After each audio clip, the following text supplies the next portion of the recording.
Praise the lord. నజరేయుడైన యేసుక్రీస్తు నామంలో మీ అందరూ కూడా ధన్యవాదాలు తెలియపరచుకుంటూ ఉన్నాను.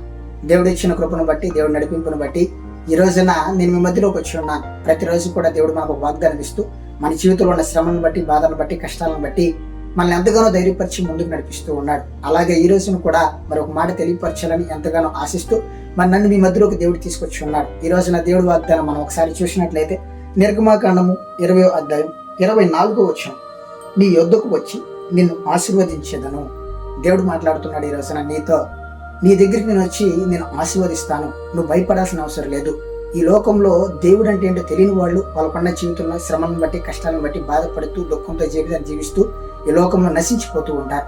ఈ రోజు నా యందు విశ్వసించి నా యందు నమ్మకం కలిగి ఉన్న నీకు ఏది కూడా నేను తక్కువ చేయను. నీ దగ్గర నేను వచ్చి నిన్ను లేవనెత్తుతాను, నీ దగ్గర నేను వచ్చి నేను ఆశీర్వదిస్తాను, భయపడద్దు అని ఈ రోజున దేవుడు మాట్లాడుతూ ఉన్నాడు. ఈ రోజున ఎవరైతే మరి దేవుని యందు విశ్వసించి నమ్మకంతో కలిగి ఉండి దేవుని సన్నిధిలోకి వచ్చి కొన్ని శ్రమలను బట్టి, బాధను బట్టి, కష్టాలను బట్టి దేవుని యందు మరి ఎంతగానో విశ్వాసంతో ప్రార్థన చేస్తున్న వారితో దేవుడు మాట్లాడుతూ ఉన్నాడు. నువ్వు భయపడాల్సిన అవసరం లేదు, నీ జీవితం నేను మారుస్తాను. నువ్వు దిగులు పడాల్సిన అవసరం లేదు. నువ్వు ఎలాంటి పరిస్థితులు, ఎలాంటి జీవితంలో వెళ్ళిపోతూ ఉన్నా కూడా నువ్వు దిగులు పడాల్సిన అవసరం లేదు. నేను లేవనెత్తుతాను, ఈ లోకానికి నేను పరిచయం చేయగలుగుతాను. కాబట్టి విశ్వాసంతో, నమ్మకంతో కలిగి ఉండని ఈ రోజు నా దేవుడు నీకు నాకు తెలియపరుస్తూ ఉన్నాడు. ఆమేన్.